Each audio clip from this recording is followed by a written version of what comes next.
जनता ने ये तय कर लिया है कि बिहार में डबल इंजन की सरकार से ही बिहार का विकास हो सकता है। मुख्यमंत्री नीतीश कुमार जी के नेतृत्व में एनडीए चुनाव लड़ने जा रहा है और विधानसभा चुनाव परिणामों के बाद बिहार में भी एनडीए की सरकार। कौन सा ऐसा दल है जो कि बिहार से आता है और वो विशेष राज्य के दर्जे की मांग नहीं करता हो या उस पर अपनी सहमति नहीं देता हो? हम खुद इसके पक्षधर हैं। एनडीए का हम लोग हिस्सा हैं। एनडीए का सबसे बड़ा घटक दल भारतीय जनता पार्टी है, जिनके नेता हमारे देश के प्रधानमंत्री हैं, जिसपे हम सबको विश्वास है। ये मांग अगर हम उनसे नहीं करेंगे तो किनसे करेंगे? इस तरीके के दावे अक्सर पक्ष विपक्ष दोनों तरफ से किए जाते हैं। अंतोगत्वा फैसला चुनाव में सिर्फ और सिर्फ जनता लेती है। इस बार भी विपक्ष ने कई दावे किए थे लोकसभा के चुनाव में कि खाता नहीं खुलेगा एनडीए का, जीरो पर आउट हो जाएंगे, तमाम तरीके की बातें कही गई थी। हकीकत में परिणाम क्या हुआ? हम लोग अधिकांश जीते सीटें हम लोग बिहार में जीतने का हम लोगों ने काम किया। मेरी पार्टी की अगर आप बात करेंगे तो 5 की 5 सीटें हम लोगों ने जीती, जहां पर विपक्ष के द्वारा ये भी दावा किया जा रहा था कि हम हाजीपुर भी हम हारे।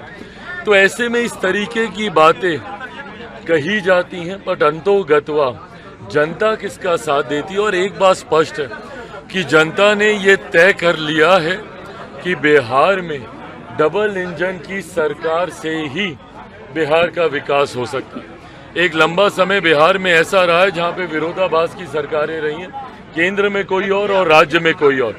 ऐसे में एक लंबे समय के बाद जब बिहार को डबल इंजन की सरकार मिली है, इस सरकार पर बिहार की जनता का विश्वास है। जहां केंद्र के चुनाव में, लोकसभा के चुनाव में हम लोगों के पक्ष में बिहार की जनता ने मतदान करने का काम किया। जो कुछ सीटें भी हम लोग हारे हैं उसमें भी सबको कारण पता है, कहीं ना कहीं उसमें भी हम लोग अगर थोड़ी सी बेहतर तरीके से अगर हम ही लोग चुनाव लड़ते तो परिस्थितियां और बेहतर हो सकती थी। ऐसे में विधानसभा के चुनाव में भी बिहार की जनता ने मन बना लिया है, एनडीए की ही सरकार आएगी। मुख्यमंत्री नीतीश कुमार जी के नेतृत्व में एनडीए चुनाव लड़ने जा रहा है और विधानसभा चुनाव परिणामों के बाद बिहार में भी एनडीए की सरकार की तरफ से एक बार फिर से विशेष राज्य के दर्जे की मांग उठी है। क्या सीएम नीतीश कुमार आरक्षण की सीमा कोई बढ़ाई जानी चाहिए? प्रेशर पॉलिटिक्स नहीं है भाई, ये मांग तो हम लोग की रही है। कौन सा ऐसा दल है जो कि बिहार से आता है और वो विशेष राज्य के दर्जे की मांग नहीं करता हो या उस पर अपनी सहमति नहीं देता हो? हम खुद इसके पक्षधर हैं। पर अगर हम ये बोलें कि भैया बिहार को विशेष राज्य का दर्जा देना चाहिए तो हम प्रेशर पॉलिटिक्स कर रहे हैं? नहीं, कतई नहीं।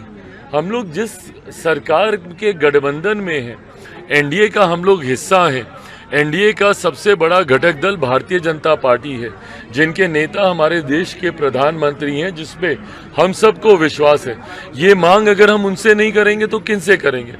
हम लोग राजनीतिक दल होने के नाते ये भी मानते हैं कि ये नीति आयोग के अधीन ये विषय आता है। नीति आयोग के प्रावधानों के अनुसार इससे पहले जब प्लानिंग कमीशन होता था उसमें फिर भी कई ऐसे रिलैक्सेशंस थे जिसमें कई राज्यों को विशेष राज्य का दर्जा मिलता था। नए प्रावधानों के अनुसार जरूर इसमें कुछ टेक्निकल इश्यूज इसमें हैं, पर उसका भी मिलकर हम लोग समाधान ढूंढेंगे। जो जनता दल यूनाइटेड ने कहा है, ये मांग हम लोग की भी है कि बिहार को जल्द से जल्द विशेष राज्य का दर्जा मिलना चाहिए। अश्विनी चौबे ने कहा है कि बीजेपी के नेतृत्व में अगला विधानसभा चुनाव लड़ा जाना चाहिए, जबकि सम्राट चौधरी ने कहा कि नीतीश कुमार के ही अगुवाई में लड़ा जाएगा। अश्विनी चौबे के इस बयान को आप कैसे लेते हैं? देखिए, अब हर एक व्यक्ति विशेष के बयान पे टिप्पणी करते रहे। अधिकृत बयान किसका होता है? जो पार्टी के अध्यक्ष होते हैं। अधिकृत बयान एक अधिकृत व्यक्ति के माध्यम से आता है। पार्टी के कई नेता होते हैं जो अपने अपने पार्टी के प्रति आस्था रखकर इस तरीके के बयान देते हैं और उसका भी मैं सम्मान करता हूं, क्योंकि वो उनकी अपनी व्यक्तिगत भावना है। पर अंतोगत्वा जब आप एक गठबंधन का हिस्सा होते हैं, गठबंधन में दल के जिस नेता को या जिस अध्यक्ष को अधिकृत ये अधिकार दिया जाता है, उन